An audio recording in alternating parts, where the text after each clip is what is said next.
देख लेने पर मेरे साथ देख लीजिए, पर्यावरण के मुद्दे ऑब्जेक्टिव देख चुके हैं। इसमें ध्वनि प्रदूषण, तो देखिए प्रदूषण में क्या क्या क्वेश्चन आएंगे। मैं स्टार्ट कर रहा हूँ अब। बहुत हो गया, जो इसको आना था आएगा, ना आना था नहीं आया, 6 लोग हैं, ठीक है। तो चलिए देखते हैं। इसमें पर्यावरण के मुद्दे पे पॉल्यूशन, प्रदूषण, यही क्या है, प्रदूषण, इससे रिलेटेड क्वेश्चन आते हैं। तो आप लोग जो इंग्लिश में या हिंदी में एस्से जो रटते हैं, ठीक है, पॉल्यूशन याद रहना चाहिए, पॉल्यूशन से रिलेटेड बातें होगी। यहाँ पे क्या क्या बातें होगी, तो देखिए ध्वनि प्रदूषण क्या है, फिर वायु प्रदूषण क्या है, वायु प्रदूषण का कारण क्या है, तो ग्रीन इफेक्ट होता है। तो यही सब सारे क्वेश्चन देखना है। तो देखिए ध्वनि प्रदूषण क्या, आप लोग खुद लिख सकते हैं और इसके दुष्परिणाम को उल्लेख करें। तो मैं आपके साथ इसलिए हूं ताकि एक बार हमारे साथ बैठ के देख लीजिए, ताकि आराम से काम सब होता रहेगा। और ये क्या है, सिलेक्ट, हाईलाइट, अच्छा हाँ ये भी ठीक है। और बैक करना है तो पीछे कर दो। चलिए, तो चलिए स्टार्ट करते हैं हम लोग 5 से 7 मार्क्स के लिए। और हाईलाइट लेते हैं। पहला क्वेश्चन है, ध्वनि प्रदूषण से आप क्या समझते हैं और उसका उल्लेख करें। ध्वनि प्रदूषण, साउंड पोल्यूशन। तो ध्वनि प्रदूषण का आमतौर पर अवांछित ध्वनि या ध्वनि के रूप में किया जाता है, जो कानों पे अप्रिय और असुविधा पैदा कर। अरे ऐसा बस, ट्रक, डीजे, मेन है डीजे है, बड़े बड़े मशीन चलते हैं, बहुत आवाज करते हैं। देखिए किसी का घर बनता है तो बहुत, ये सब नॉइज है। नॉइज कहने का मेरा मतलब है अवांछित ध्वनि, जिसको हम लोग चाहते नहीं है फिर भी हमको सुनाई देता है। इसी को हम लोग क्या कहते हैं, ध्वनि प्रदूषण। ठीक है, कितने ध्वनि प्रदूषण के दुष्प्रभाव क्या सब हो सकते हैं, तो जलन हो सकता है, नींद में खलन, 12 बजे रात में अगर चला दे तो क्या होगा, तनाव में वृद्धि हो सकता है, रक्तचाप में वृद्धि होता है। तो एक पॉइंट याद कर लीजिएगा, ध्वनि प्रदूषण जहां भी आए, तो ये तो बहुत छोटा है, आप इसको विस्तृत रूप में भी लिख सकते हैं, लेकिन 2 नंबर में था ये। तो ध्वनि प्रदूषण आप लोग देख लीजिएगा, कहीं भी ध्वनि प्रदूषण आ सकता है। उसके बाद क्या है, वायु प्रदूषण क्या है। देखिए क्या है, वायु प्रदूषण क्या है और इसके हानिकारक प्रभाव समवयी। वायु प्रदूषण क्या है, तो वायु प्रदूषण को तब परिभाषित किया जाता है जब हवा में भौतिक, रासायनिक, जैविक परिवर्तन होता है। याद कर लीजिए, तब परिभाषित करते हैं जब वायु में भौतिक चेंज हो जाए, रासायनिक चेंज हो जाए और जैविक परिवर्तन हो जाए, इसे दूषित करता है। यही ठीक था, ठीक है। हवा का प्रदूषण कई कारकों जैसे जहरीली हानिकारक गैस, धुएं, कोहरा, धुंध, धूल आदि के कारण हो सकता है। ध्यान में रखिएगा, याद कर लीजिएगा, हवा का प्रदूषण किन किन कारणों से हो सकता है। तो हवा का प्रदूषण, लाइन को थोड़ा पतला कर दिया जाए तो ठीक है। हाँ, तो देखिए ये जहरीली हानिकारक गैस, धुएं, कोहरा, इस सब के वजह से एक पॉइंट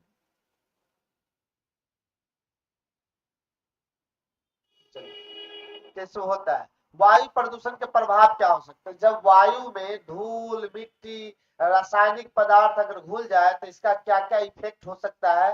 तो पहला ग्लोबल वार्मिंग, पूरा धरती जो गर्म हो जाएगा। अम्लीय वर्षा, ठीक है, अम्लीय वर्षा, ग्लोबल वार्मिंग, और वन्य जीवों पर प्रभाव पड़ सकता है, ओजोन परत का ह्रास। आप इसमें से 5 गो पॉइंट, 2 पॉइंट में नहीं याद रख सकते, 2 नंबर में 2 पॉइंट बहुत है। ग्लोबल वार्मिंग होगा, अम्लीय वर्षा होगा, वन्य जीवों पर प्रभाव होगा, ओजोन परत पे होगा, आपका वो लैंड वाला एरिया जो है कमेगा, पहाड़ जो है बर्फीली पिघलेगा तो समुद्र के लेयर में वृद्धि होगी। यही सब है, ये कितने आसान सब है। चलिए अब तेज करते हैं थोड़ा। अब देखिए कुछ डिफिनीशन देना है, ये सब जानना है आपको। हाइड्रोकार्बन क्या है, धुआं क्या है, अम्लीय वर्षा क्या है। हाइड्रोकार्बन, धुआं, अम्लीय वर्षा, ये सब क्या है। तो हाइड्रोकार्बन आपने केमिस्ट्री में बहुत पढ़ा होगा कि हाइड्रोकार्बन क्या है। ठीक है। धुआं क्या है, धुआं तो नॉर्मल है। धुआं जब आप आग लगाते हैं कहीं, अभी जाड़े के दिन में देखिएगा तो उसके साथ धूल कण भी बहुत सारे निकलते हैं जो एयर में मिल जाते हैं। तो धुआं ठोस एरोसेल का उदाहरण है। धुआं क्या है, ठोस एरोसेल का उदाहरण है, जिसमें प्रक्षिप्त चरण में ठोस होता है और फैलाव मध्यम गैस होता है। या धुआं हवा में निलंबित धूल कणों का एक कोलाइडल घोल है। धुआं क्या है, एक घोल है, कोलाइडल पार्टिकल का घोल है। अधूरा दहन होने पे धुआं होता है। अम्लीय वर्षा क्या है, अम्लीय वर्षा यह वर्षा जल है। अम्लीय वर्षा क्या है, यह जल है जिसमें सामान्य से अधिक अम्ल स्तर पे होता है। इसका पौधे, जलीय जानवर, बुनियादी ढांचे हानिकारक प्रभाव पड़ सकता है। जब बरसात जब होगी तो हवा में जो घुले रहेंगे जो भी मोलिक्यूल, ये सब कहाँ आके गिरेंगे, धरती पे। तो धरती पे जब होता है तो इसका पीएच मान जो होता है 7 से कम होता है, तो उसी को हम लोग क्या बोलते हैं, अम्लीय वर्षा। सबसे जरूरी कोई इसमें पॉइंट ये है कि सल्फर डाइऑक्साइड याद कर लीजिए, जब भी बात आए सल्फर डाइऑक्साइड और सल्फर ट्राइऑक्साइड ये मिले रहते हैं, ये ध्यान रखना है। नाइट्रोजन मोनोऑक्साइड और नाइट्रोजन ऑक्साइड। ये अम्लीय वर्षा का कारक क्या है, तो SO2 याद रखिएगा, SO2 या SO3 या नाइट्रोजन मोनोऑक्साइड या नाइट्रोजन डाइऑक्साइड, ये याद रखिएगा। भूगर्भ जल से क्या समझते हैं, अभी देखते हैं ना भूगर्भ जल में पानी में कमी आ जाती है तो क्या होता है, हम लोग का कल पानी नहीं देता है। तो देखिए एक सिंपल सिंपल क्वेश्चन है जो एक बार पढ़िएगा आप अपने से जवाब दे सकते हैं। भूगर्भ जल चट्टान, बालू, जमीन के नीचे का जल है। भूगर्भ जल की कमी के कारण संयुक्त रूप से प्रकृति तथा मानव जनित घटन जैसे जलवायु परिवर्तन, प्रचुर मात्रा में निष्कर्षण, वनोन्मूलन इत्यादि। भूगर्भ जल की कमी के दुष्परिणाम क्या सब हो सकते हैं, तो जल आपूर्ति में कमी, जल आपूर्ति में कमी इसी साल देखे हैं। जल जनित रोग भी हो सकता है, ठीक है। गैस्ट्रो आंत्रीय समस्या हो सकता है, पानी पीने से पेट में गड़बड़ी हो सकता है। जल का अभाव हो सकता है। जल की कमी के निवारण की युक्ति क्या है, तो वर्षा जल को हार्वेस्टिंग, वर्षा का जो जल होता है उसको संचय करना पड़ेगा। तो आप लिख सकते हैं वर्षा जल का संचय, ठीक है। समुन्नत सिंचाई तकनीक जिसमें कम जल का, जैसे हम लोग बोरिंग चला देते हैं पानी में लगा रहे हैं, नहीं, कुछ अच्छे टेक्निक का उपयोग करना चाहिए। जल का पुनः चक्रण करना चाहिए, ठीक है। जल संरक्षण करना चाहिए और वन का रोपण करना चाहिए, इससे जल क्या होगा, संरक्षित होगा। आजकल जल संरक्षित करने के लिए कई उपाय हैं, जैसे बरसात हो रही है, ठीक है। अगर आपका एक छत है, ये छत से क्या कीजिए, एक पाइप निकालिए, सारा पाइप आएगा, मन पानी जो है पाइप द्वारा आएगा, और इस पाइप को क्या कीजिए, अंडरग्राउंड लेयर कर दीजिए। मतलब आपके छत पे जितने पानी आ रहे हैं सब कहाँ हो गए, अंडरग्राउंड। तो इस प्रकार भी हम लोग रोक सकते हैं। चलिए अगला क्वेश्चन देखते हैं। ये सब ऐसे क्वेश्चन है जो आप सिर्फ अपने मन से सोच के भी जवाब दे सकते हैं, ठीक है। उसके बाद क्या है, ठोस अवशिष्टों का वर्गीकरण। ये ठोस अवशिष्ट पदार्थ जो है इसका वर्गीकरण कैसे किया जाता है और इसके निपटारे का प्रबंधन सविस्तार लिखे। अब देख रहे हैं ऐसा क्वेश्चन पूछा गया था। तो ठोस कई प्रकार के हो सकते हैं, यहाँ पे हमें वो अवशिष्ट पदार्थ के बारे में बताना है जो पॉल्यूशन क्रिएट करता है, ठीक है, जो प्रदूषण, हिंदी में प्रदूषण फैलाता है उसको कहते हैं। तो ठोस अवशिष्ट जो है एक घर का भी हो सकता है, जैसे खाना का हो गया, आप साफ सफाई करते हैं उसका, ज्यादातर तो खाने होने का भी होता है। दूसरा उद्योग, ये बहुत ज्यादा मात्रा में होता है, ठीक है। अब कुछ कचरा ऐसे है जो कृषि जगत से भी आपको प्राप्त होते हैं, ठीक है। तो याद कर लीजिए कहाँ कहाँ से अवशिष्ट ऐसे मिलेंगे जो कचरे के रूप में मिलते हैं और पॉल्यूशन फैला सकते हैं। तो एक घर का हो गया, उद्योग का हो गया, कृषि क्षेत्र का हो गया। ठीक है, ठोस जल का वर्गीकरण। ठीक है, ठोस जल का वर्गीकरण ये कैसा क्या है देखते हैं। तो पहले ये देखिए, ये जो घर का ठोस है, उद्योग का है, कृषि का है, इसको आप विस्तृत कर सकते हैं। सिर्फ आपको पॉइंट याद रखना है, क्या होता है उद्योग जगत, माने उद्योग, कोई इंडस्ट्री अगर कहीं पे स्टेबलाइज है और उसके बगल से कोई नदी गुजरती है, तो लोग क्या करते हैं, वहां से जितने भी खराब पानी होते हैं उन सबको डायरेक्ट कहाँ छोड़ दिया जाता है, नदी में। और नदी में छोड़ देगा तो जल जो है, वाटर जो क्या है, वो पॉल्यूटेड हो जाएगा। इसका तरीका है कि जल को पहले आप सफाई कीजिए और फिर इसमें नदी में आपको क्या करना है, प्रवाहित करना है। लेकिन लोग खर्चे की वजह से ऐसा इंडस्ट्रीज वाले नहीं करते हैं, डायरेक्ट क्या करते हैं, नदी में छोड़ देते हैं। घर का कचरा, हम लोग का घर के कचरे को एक जगह फेंकने का रूल है, वो भी गड्ढे गड्ढे खन लीजिए और कचरे को फेंकते रहिए। और ये जो है अपघटन के फलस्वरूप ये खुद खाद के रूप में बदल जाते हैं। तो आप खेत में रख सकते हैं या इसको ऊपर से मिट्टी डाल दीजिए। ठीक है, नहीं तो ये पानी को पोल्यूटेड करेगा, एयर को भी पोल्यूटेड कर सकता है।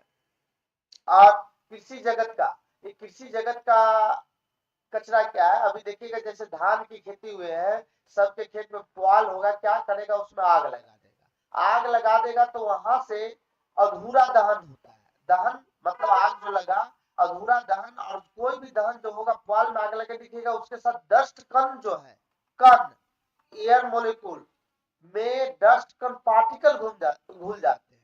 मतलब एयर मोलिक्यूल में, हवा में पार्टिकल घुल जाते हैं। और ये पार्टिकल जब हम लोग सांस लेते हैं तो हमारे फेफड़े से चिपक सकते हैं। अभी देखिएगा दिल्ली का क्या स्थिति है।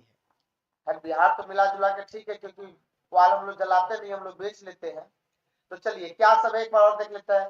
घरेलू अपशिष्ट है, सड़क पर बहुत सारे अपशिष्ट होते हैं, नगर पालिका का अपशिष्ट है, औद्योगिक अपशिष्ट है, कृषि अपशिष्ट है, ई कचरा है। ठीक है, अस्पताल, ये तो और ज्यादा गंदा काम करता है। जहां पे देखिएगा बड़े बड़े अस्पताल है, अगर नदी है या कोई गड्ढा है, देखिएगा जहाँ खाली जगह है, वहां देखिएगा इतने इंजेक्शन वाला सुई है, रुई है, गंदे गंदे कपड़े, ये सारे चीज फेंक दिया जाता है। जो हर चीज को, ये लैंड जो है हमारा, उसको भी पोल्यूटेड करता है, एयर को भी पोल्यूटेड करता है। उससे पानी, बरसात होती है, पानी के साथ वो जल के स्तर में जाता है, तो जल का स्तर का पानी भी क्या होता है, पोल्यूटेड होता है। ठीक है, तो ये सब है, कहानी टाइप है, आप अपने मन से भी लिख सकते हैं, ऐसा कोई जरूरी नहीं। हाँ, एक से दो बार अपने क्वेश्चन को आप लोग पढ़ लीजिए। देखिए कुछ लोग हैं, चलिए मैं एक बार बता देता हूँ। ऑब्जेक्टिव देखे थे रेडियो अपशिष्ट के बारे में। एक मिनट सर, कोई काम नहीं कोई, अभी हम लागल रहो 1 घंटा में।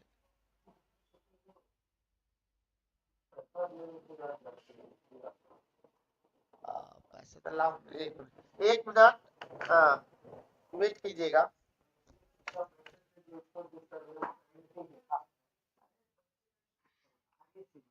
अब देखिए अभी क्वेश्चन क्या है, मन से भी, लेकिन बच्चे सबको नया चलो घर में पढ़ेगा नहीं, हमारे साथ बच्चे का कुछ नहीं। अभी क्या कर रहे हैं, अब जल प्रदूषण ना वाटर, बच्चा को थोड़ा डर लगता है। अंश,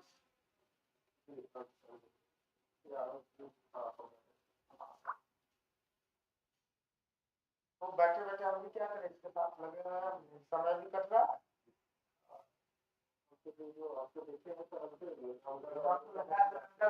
ऑनलाइन चल रहा है, नहीं चलता है। सब कुछ पूछ सकते हैं, ठंडा है सब,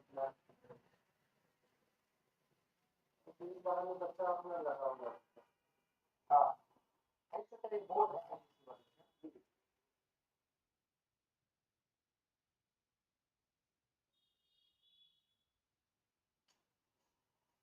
उसमें साल हम लोग बोलते हैं ये सब उसके पहले जाके दिया। 1 घंटा ऐसे तो बैठ के इसके साथ बस वही क्वेश्चन को हम पढ़ लेते हैं, उसको लगता है क्लास में सब 1 महीना तो है ही।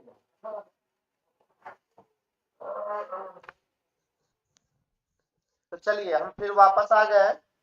आप लोग, वाह रे वाह।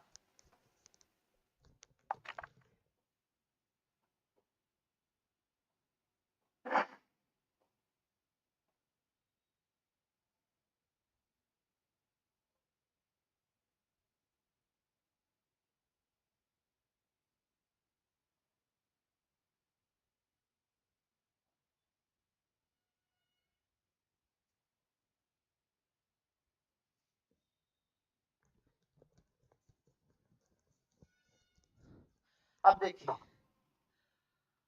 अच्छा, अपशिष्ट निपटान प्रवर्धन। अब थोड़ा अगर ये फोटो भी अगर याद कर लेते हैं तो बहुत अच्छी बात है।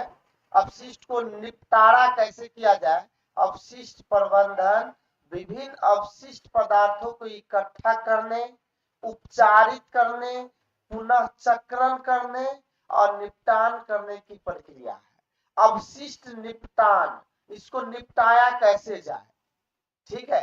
तो कैसे निपटाया जाएगा, तो देखिए, आप देख रहे हैं, ट्रांसफर एंड ट्रांसपोर्ट किया जाए, फिर उसको डिस्पोजल कर दिया जाए, ठीक है, कलेक्शन को, या प्रोसेसिंग करके रिसोर्स करके उसका फिर से क्या किया जाए, डिस्पोजल किया जाए, यही है।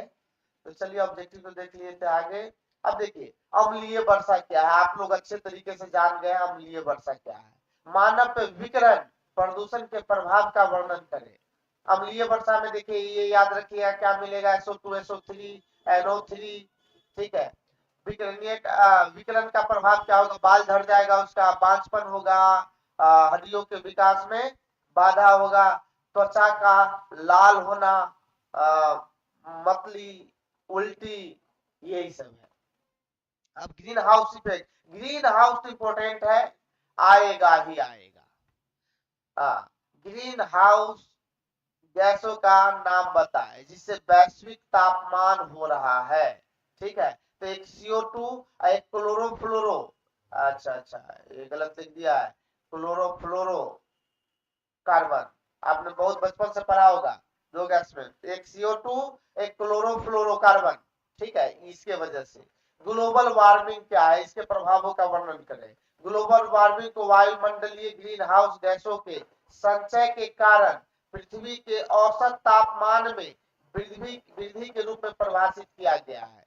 Green house gas CO2, chlorofluoro और ओजोन आदि है, ठीक है। ग्लोबल वार्मिंग और ग्रीन हाउस प्रभाव का समुद्र के बढ़ते हुए स्तर में देखा। मैंने क्या बोला, ग्रीन हाउस इफेक्ट से क्या होगा, गर्मी उत्पन्न होगा, गर्मी उत्पन्न होगा तो क्या होगा, समुद्र का लेवल बढ़ेगा, क्योंकि पहाड़ जो है बर्फीली पहाड़ पिघलता है, यही सब है जो बाद में बाढ़ में बदल सकता है और जलीय पारिस्थितिकी तंत्र को नुकसान पहुंचा सकता है।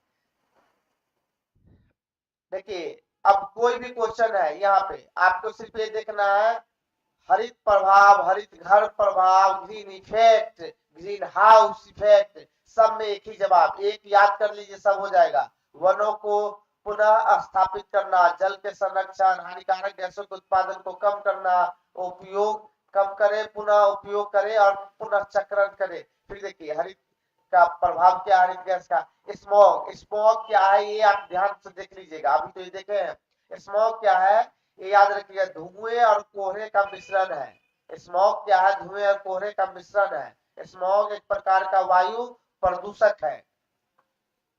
अच्छा, जैव आवर्धक पे एक संक्षिप्त टिप्पणी लिखे। जैव आवर्धक, बायो मैग्निफिकेशन, पिछला चैप्टर जैव आवर्धन जो पढ़ेंगे मैंने जैव वाला उसमें है ही, ठीक है। ये क्या है फिर भी देख लो, यह जीवों के शरीर के ऊतकों में, जीव के शरीर के ऊतकों में विषाक्त पदार्थ की सांद्रता में वृद्धि करता है, क्योंकि यह एक ट्रैफिक स्तर से अलग ट्रैफिक स्तर तक जाता है, जिससे कैंसर अल्सर होने की संभावना होती है, ठीक है। ये देख रहे हैं DDT, ये साइज है वाटर का, ठीक है। जू प्लांटन साइज इसका बढ़ा। फिर देखिए small fish 0.5, large fish 2 ppm, ये सब है। देखिए मेरा सिर्फ करने का मतलब ये था कि आप लोग सिर्फ ग्रीन हाउस के बारे में जान के जाइए, वहां कुछ न कुछ आप लोग लिख के आइएगा। अब देखिए ये क्वेश्चन, अब ये पूरा टॉपिक ही, ये जो पूरा टॉपिक ही जो है ओजोन से रिलेटेड है। अब इसमें आप इतने क्वेश्चन को देखने की जरूरत नहीं, सीधा एक क्वेश्चन तैयार कीजिए, ओजोन परत क्या है, ठीक है, ओजोन परत क्या है, ओजोन परत हमारे लिए क्या कार्य करता है, क्या सूर्य के अल्ट्रावायलेट रे को रोकता है, अभी क्या हुआ उसमें एक छिद्र हो गया है जिससे क्या होता है वो किरणें डायरेक्ट धरती पे आती है जो ग्लोबल वार्मिंग का कारण बनती है। ये सारा बातें इसमें लिखिएगा, तो इतना अलग अलग ये नहीं सोचेगा ये अलग क्वेश्चन ये अलग क्वेश्चन है, सारे क्वेश्चन एक ही है। ओजोन छिद्र से आपका क्या अभिप्राय है, ओजोन क्षय का मुख्य कारण क्या है, सब पता है आपको, मानव निर्मित कारण क्या है, क्लोरोफ्लोरो उत्सर्जन, रॉकेट लॉन्च जो करते हैं उसमें क्लोरीन मोनोऑक्साइड, अच्छा प्राकृतिक कारण क्या है, ज्वालामुखी विस्फोट, सूर्य के धब्बे और सौर गतिविधि, ठीक है, प्राकृतिक वायुमंडलीय रसायन विज्ञान। फिर देखिए क्या है, ओजोन परत क्या है, बस ओजोन के बारे में पूरा जान लीजिए, सारा कहानी खत्म है, वही है। अब देखिए वही सब है, ओजोन परत का क्षरण मतलब वही जो छेद जो हो रहा है वही क्षरण, पतला भी हो रहा है, वायुमंडल पे इसका क्या प्रभाव पड़ेगा, तो यूवी रे, यूवी मतलब अल्ट्रावायलेट, अल्ट्रावायलेट के बारे में आपको पहले से बता रहे हैं। तो अल्ट्रावायलेट किरण पृथ्वी पर पड़ती है जिससे कैंसर हो सकता है, मोतियाबिंद हो सकता है, ये सब। अरे भाई चलो कोई बात नहीं, ग्रीन हाउस इफेक्ट ये सब। अब देखिए आधुनिक, हाँ आधुनिक जैविक विकास के आलोक में नैतिकता के विचार, नैतिकता से रिलेटेड कुछ न कुछ क्वेश्चन रहते हैं, ठीक है।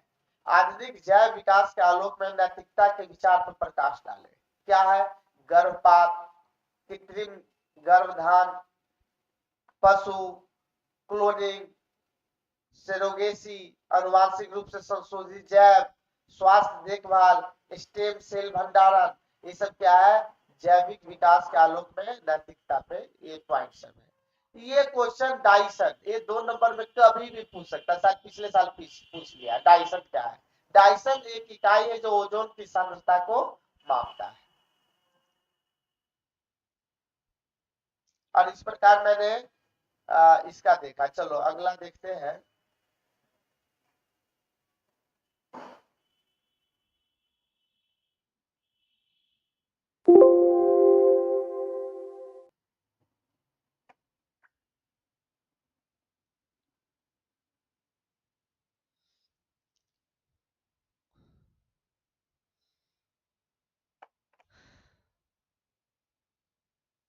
हम्म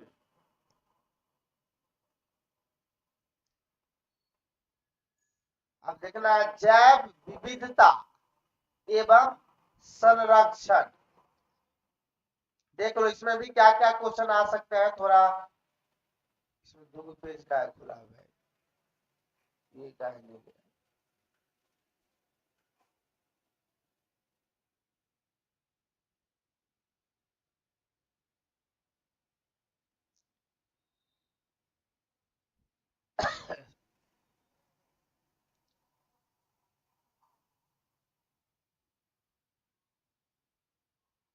चलिए देखना शुरू करते हैं इसको।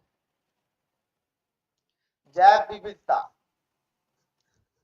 बायोडायवर्सिटी, क्लास में भी कई बार चर्चा कर चुके हैं।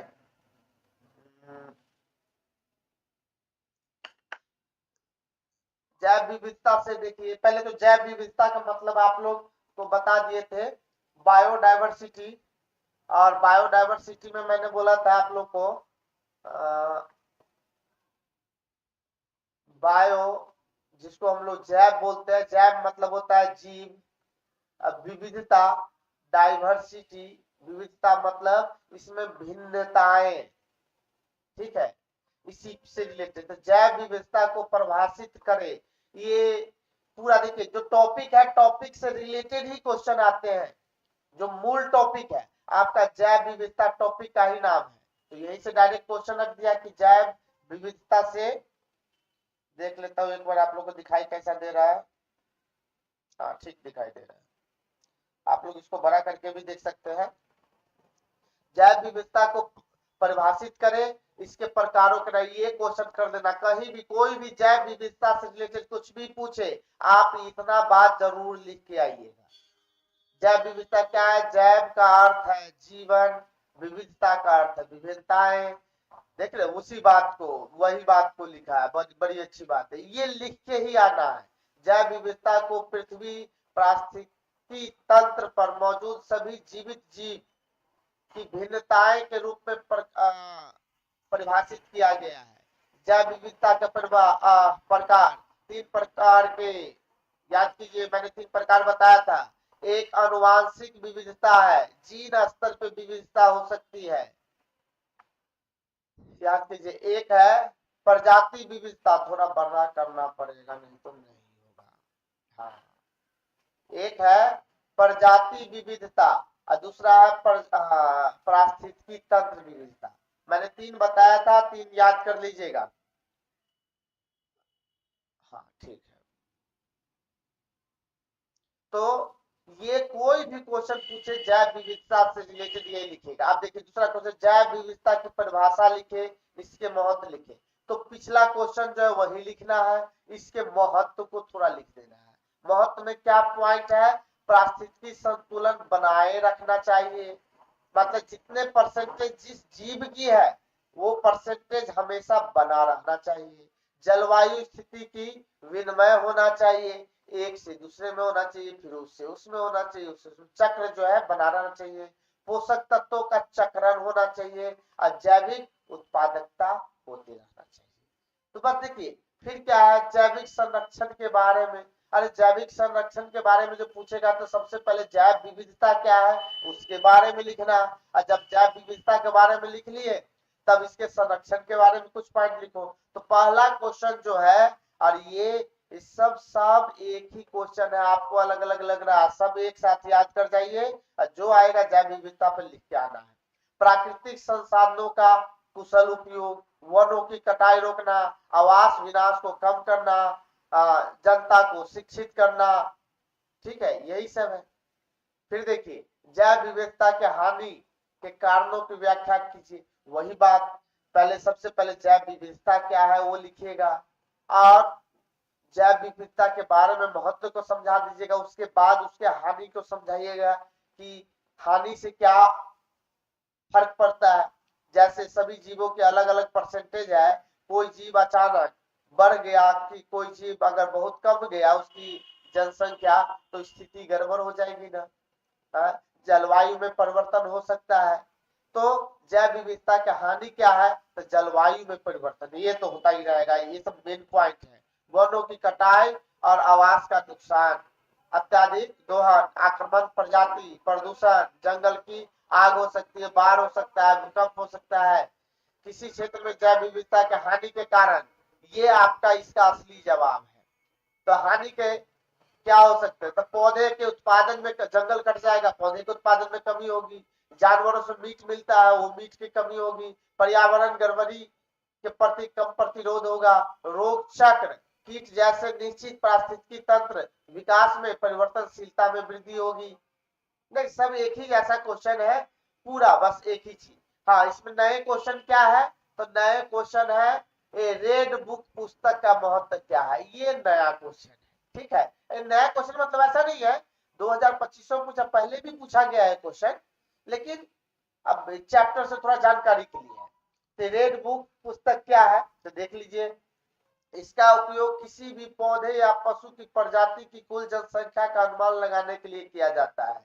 इसका उपयोग अखिल वैश्विक स्तर पे टैक्सा का मूल्यांकन करने के लिए किया जाता है।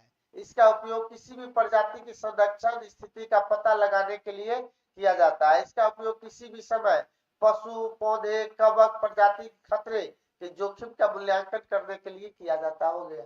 ये पवित्र उपवन इस साल पूछा था और ये 5 नंबर में भी पूछ देता है पवित्र उपवन, ठीक है, तो इस साल ये पूछेगा नहीं। वैसे रेड डाटा देखिए पहले भी पूछा है ये सब। अच्छा भारत में सुरक्षित क्षेत्र, तो देखिएगा भारत में ये पूछ लिया 25 में, तो ये पूछ लेगा, ज्यादा इंपॉर्टेंट है। भारत का आरक्षित या सुरक्षित क्षेत्र क्या है? तो देखिए, एक पारिस्थितिक मूल्य और प्रवास गलियारों के रूप में कार्य कर सकते हैं।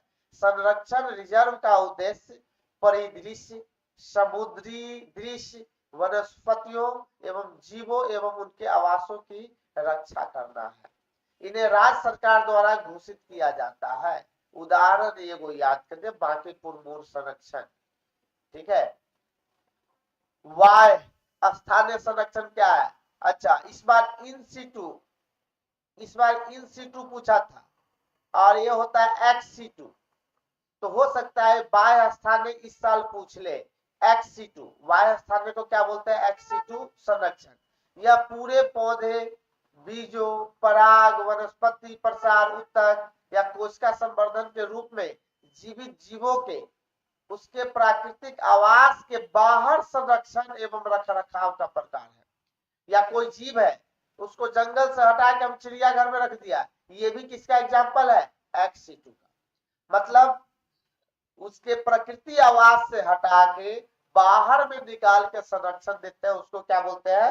Ex situ. तो ये क्वेश्चन हमको लग रहा है JBBI इस साल के लिए रहने वाला है। अब देखिए, सब वही क्वेश्चन है फिर से। संकटग्रस्त स्पीशीज को, पौधे को, संकटग्रस्त जंतुओं को उदाहरण के नाम सुधारण प्रभावित करे। कौन कौन से ऐसे हैं? तो देखिए, लुप्त प्राय प्रजाति इसको कहते हैं। पौधे और पशु प्रजाति जो विलुप्त होने के खतरे में, उन्हें लुप्त प्राय प्रजाति कहते हैं, ठीक है। जैसे ग्रीन पिक्चर प्लांट है, वीनस फ्लाई ट्रैप है, ब्लू व्हेल है, टाइगर है, अपने यहाँ से चीता जो था वो भी विलुप्त होने वाला है। ये सब अपने मन से करने वाला क्वेश्चन है। हॉट स्पॉट, हाँ, ये भी क्वेश्चन कई बार आ चुके हैं। हॉट स्पॉट का क्या है? भारत में पाए जाने वाले 2 ऐसे हॉट स्पॉट, तो ये क्लास में आप लोग को रखवा दिए हैं। वह क्षेत्र जहां प्रजातियों की विविधता का उच्च स्तर होता है, जहां अलग अलग भिन्न भिन्न प्रकार के प्रजाति पाए जाते हैं, उसे हॉट स्पॉट कहते हैं। दुनिया में कहीं और नहीं पाई जाने वाली प्रजाति जो लुप्त प्राय प्रजाति है, जैव विविधता हॉट स्पॉट में कहलाती है। भारत में कुल 36, याद रखिएगा, जैव विविधता हॉट स्पॉट मौजूद है।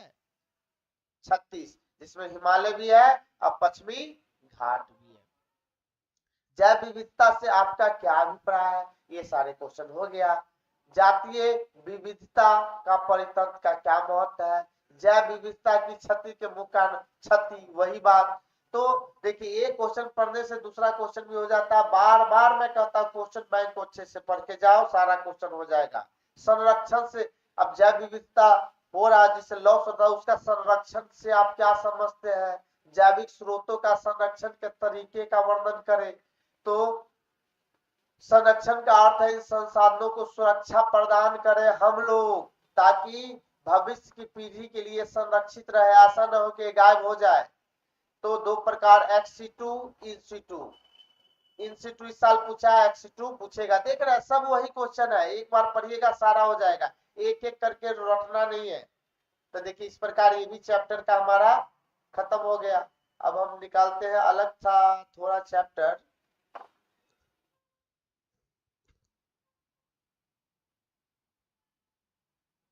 हाँ, एक है परितंत्र। ये तो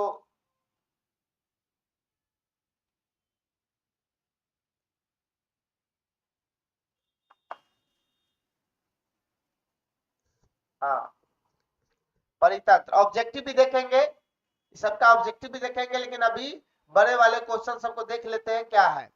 अब परितंत्र, देखिए जैसे ही ये आए तो सबसे पहले चैप्टर का ही नाम अगर परितंत्र है, तो आप सबसे पहले परितंत्र के बारे में जान लीजिए। परितंत्र क्या है, इसके कौन कौन से घटक है, क्या फायदा है, क्या नुकसान है, ताकि कोई भी क्वेश्चन परितंत्र से अगर रिलेटेड आए तो उसके बारे में आप उस चीज को लिख सके। जैसे देखिए, परितंत्र, मानव निर्मित पारिस्थितिकी तंत्र, ठीक है। मानव निर्मित कौन है? पोखरी, तालाब, ये सब जो खनते हैं, ये मनुष्य द्वारा जो निर्मित होगा। एक जलीय या तालाबीय पारिस्थितिकी तंत्र को नामांकित चित्र द्वारा दर्शाइए। जलीय आपको पता है। एक पारिस्थितिकी तंत्र से आप देखिए, ये क्वेश्चन मेन है, एक पारिस्थितिकी तंत्र से आप क्या समझते हैं, ये मेन डिफिनीशन है आपका, ये भी पूछ लिया, ये आपको याद ही रहना चाहिए। वह प्रणाली जहां जीवित जीव आवास में, सॉरी, वह प्रणाली जहां जीवित जीव आपस में और आसपास के भौतिक वातावरण के साथ परस्पर क्रिया करते हैं, पारिस्थितिकी तंत्र प्रकृति के कार्यात्मक इकाई है। अब देखिए, इसका सिर्फ दीर्घ उत्तरीय देखिएगा, दीर्घ उत्तरीय में सारा छोटा क्वेश्चन छुपा हुआ है। पारिस्थितिकी तंत्र से आप क्या समझते हैं, पारिस्थितिकी तंत्र की संरचना क्या है, इसके घटकों के बारे में वर्णन करें। अब ये क्वेश्चन जब कर लीजिएगा आप, तो ये छोटका छोटका सारा क्वेश्चन उसी में आ जाता है। अब फिर लोग कहते हैं ये अलग क्वेश्चन, अरे अलग क्वेश्चन है, एक बड़का क्वेश्चन। अभी देखिए पारिस्थितिकी तंत्र क्या है, यह प्रकृति की, देखिए ये प्रकृति के एक कार्यात्मक इकाई है जहां जीवित जीव आपस में आसपास की भौतिक वातावरण, वही पुराना डिफिनेशन, सुविधा के लिए हमने इसे बुनियादी श्रेणियों में विभाजित किया है, एक स्थलीय एक जलीय, ठीक है। और पारिस्थितिकी तंत्र के कई घटक है, दो गो, अजैविक और जैविक, एगो सजीव हो गया एगो निर्जीव हो गया। अब जब इतना बात किए तो इसी के बारे में लिखिए, अजैविक घटक क्या है, खनिज है, मिट्टी है, पानी है, सूरज की रोशनी है, निर्जीव चीजों की पारिस्थितिकी तंत्र को संचालित करने में मदद करती है। जैविक घटक क्या है, पौधे है और जानवर है, आप लोग भी जानवर में आते हैं, बुद्धिजीवी जानवर में आते हैं। उत्पादक निर्माता आप घटक है। अब तालाब क्या है, ये भी पारिस्थितिकी तंत्र है जो मनुष्य द्वारा बनाया गया है, कृत्रिम कहते हैं। देखिए अब सारा क्वेश्चन का जवाब होने लगेगा। हाँ, मृदु जलीय तालाब पारिस्थितिकी तंत्र का संक्षिप्त, अब वही सब है सारा। देखिए सारा कहानी, हाँ इसमें एक अलग है, फिर देख लीजिएगा। आहार श्रृंखला क्या है, जो क्लास 10 से ही पढ़ते आ रहे हैं, आहार श्रृंखला क्या है, 2011 में पूछा गया, पूछ सकता है। जंगलीय पारिस्थितिकी तंत्र के आहार श्रृंखला के, देखिए आहार श्रृंखला बहुत प्रकार के होते हैं, लेकिन कहाँ के, जंगल वाले पारिस्थितिकी तंत्र के आहार श्रृंखला के बारे में आपको बताना है। आहार श्रृंखला को हम लोग खाद्य श्रृंखला भी कहते हैं, ठीक है। अब क्या है, एक ट्रांसफिक स्तर से दूसरे ट्रांसफिक स्तरों तक पोषक तत्व और ऊर्जा के प्रवाह को खाद्य श्रृंखला कहते हैं। मतलब एक जीवों से दूसरे जीव तक जो जाता है और दूसरे से फिर तीसरे तक जाएगा, यही क्या है, खाद्य श्रृंखला है। इसमें देखिए उत्पादक, पहला क्या होता है उत्पादक, दूसरा प्राथमिक उपभोक्ता, दूसरा द्वितीयक उपभोक्ता और तृतीय, और चौथा वाला क्या होता है, तृतीयक उपभोक्ता। देखिए द्वितीय, तो उत्पादक क्या है, घास है। प्राथमिक उपभोक्ता क्या है, बकरी, जानते हैं। द्वितीयक नहीं, तृतीयक, शेर बाघ जो है तृतीय उपभोक्ता में लिखिएगा तो अच्छा है, क्योंकि बकरी को और भी दूसरा जानवर है जो खा जाता है, जैसे सियार है, लोमड़ी है, और उसको कौन खा सकता है, शेर। तो जो तृतीयक उपभोक्ता जो होता है, जो लास्ट वाला होता है, वो ऐसा जीव है जिसको कोई ना खाए, ठीक है। तो ये सब लिखने का चीज है और कुछ नहीं, ये भी लिखिएगा तो कोई दिक्कत नहीं, सब सही है। जानवर देख रहे हैं, ये पेड़ पौधा, सूर्य से एनर्जी कहाँ मिला, पौधे में, पौधे से एनर्जी कहाँ मिला, हिरण में, हिरण से कहाँ मिला, बाघ में। कृत्रिम परितंत्र किसे कहते हैं, कृत्रिम परितंत्र का वर्णन करें अब ये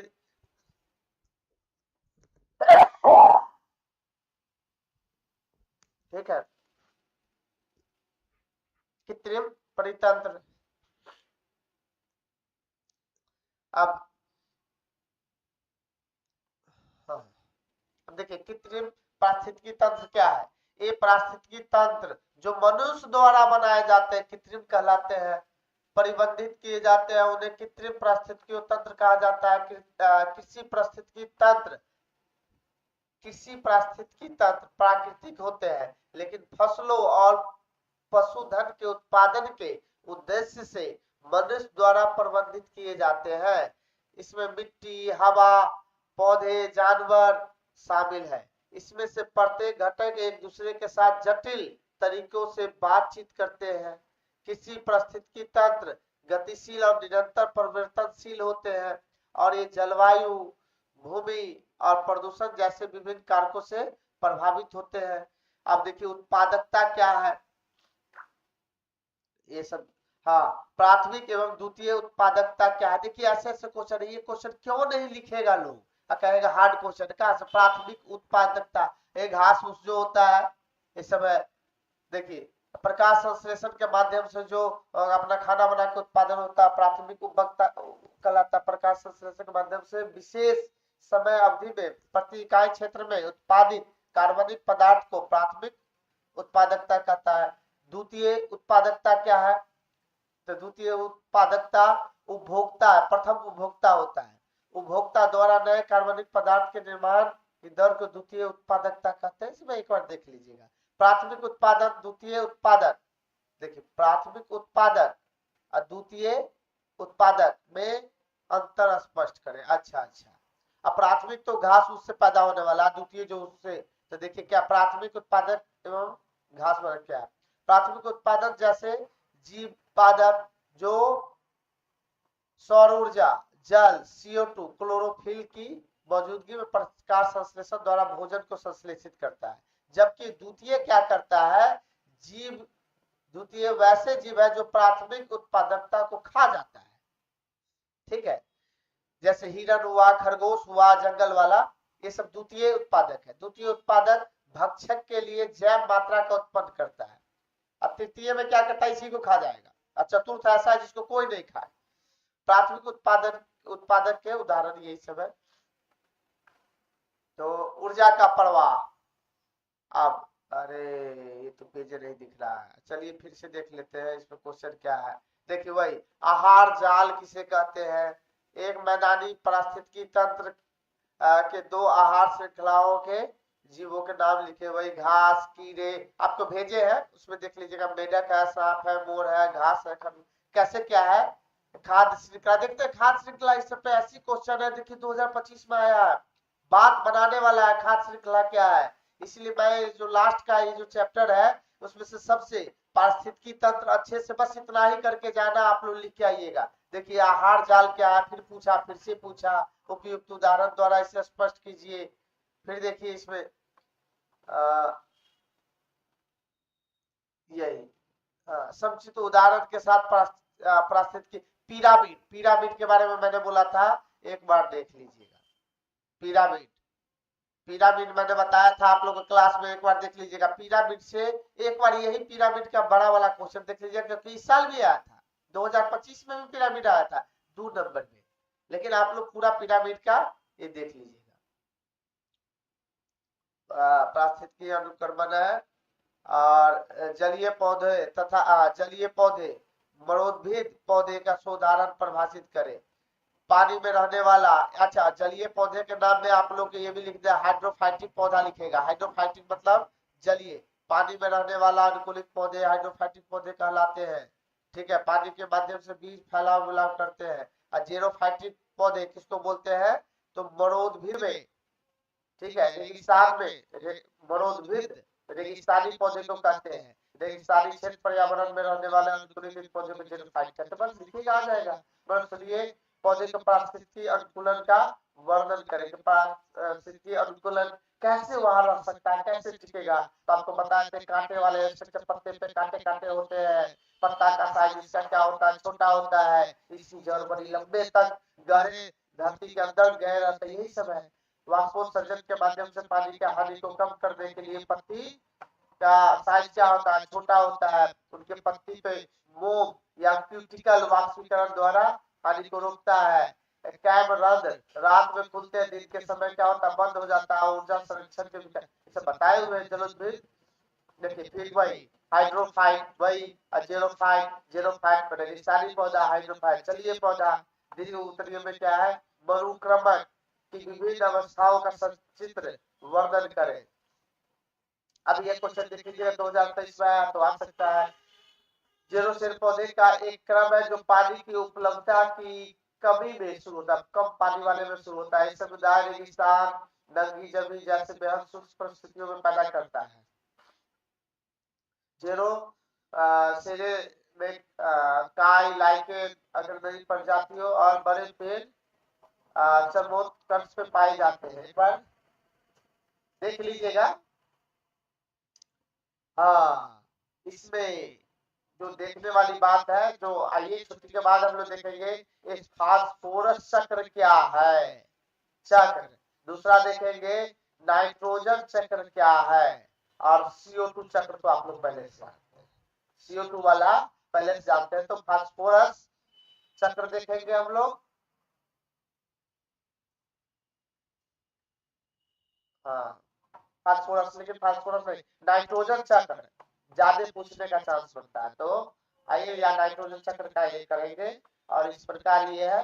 तो इस तीनों चैप्टर को आज कीजिए आप लोग, ठीक है, आज कीजिए इन तीनों चैप्टर को। और मैं कल फिर से 3 चैप्टर के बारे में बैठ के यहाँ पे डिटेलिंग करूंगा, कैसे क्या आपको करना है, करते जाइए, ठीक है। चलिए टाइम भी 1 घंटा हुआ, 1 घंटा में देखिए कितने अच्छे से हो गया सब। तो आप लोग घर पे बैठा नहीं रहिए, कीजिए। चलिए अब कट करते हैं।